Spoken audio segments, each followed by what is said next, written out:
Hər bir insan öz həyat yolunda dəfələrlə seçim etmək, qərar vermək kimi mühüm mərhələdən keçir.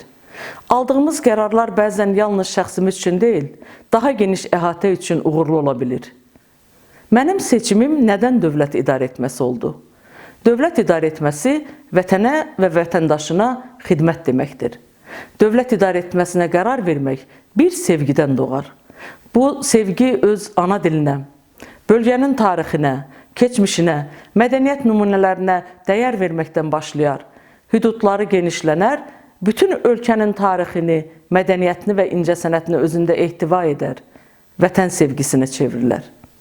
Hər bir peşəkar idarə edici öz keçmişinə dayanaraq bugünü müasir tələblərə cavab verəcək şəkildə idarə etməyi bacarmalı, strateji düşünərək gələcəyi planlamalıdır. Bunun üçünsə idarə etmənin dərinliklərini və yeniliklərini öyrənmək lazımdır. Effektiv idarə etmə yalnız nəzəri biliklərlə əldə olunmur, təcrübə ilə birlikdə qazanılır. Mən idarə etməyə yenicə qədəm qoymamışam. 25 illik iş təcrübəmin tam 16 ilini məktəb direktoru olaraq çalışmışam. Məktəb idarə etməsi mənə idarə etmənin məktəbi qədər əhəmiyyətli olmuşdu. Bu illər ərzində onlarla müəllim, yüzlərlə şagird, onların valideynləri, müxtəlif dövlət qurumları ilə əməkdaşlıq şəraitində çalışaraq uğurlu iş təcrübəsi əldə etmişəm.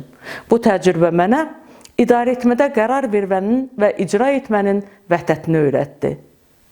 Proseslərin bilavasitə iştirakçısı olmaqla məlumatı ilkin mənbəyindən əldə etməyin avantajını, qanunları icra etmək, qaydaları tətbiq etməklə yanaşı insan amilinin nə qədər vacib olduğunu öyrətdi. Ulu öndər Heydər Əliyev deyirdi, dövlət idarə etməsində mühüm şərtlərdən biri insan amilidir. Mən əminəm ki, qazandığım təcrübə və hazırda ADO Universitetində əldə etdiyim akademik biliklər sayəsində təkmilləşərək dövlətimizə və cəmiyyətimizə daha geniş müstəvidə faydalı olacağam və onun inkişafına töhfələr verəcəyəm. Nəhayət, dövlətçilik bir əqidə yolçuluğudur. Bu yolda geriyə dönüş yoxdur. Onu cəsarətlə gedəcəksən. Xalqına, millətinə, vətəninə, dövlətinə vicdanla və sədaqətlə xidmət edərək gedəcəksin.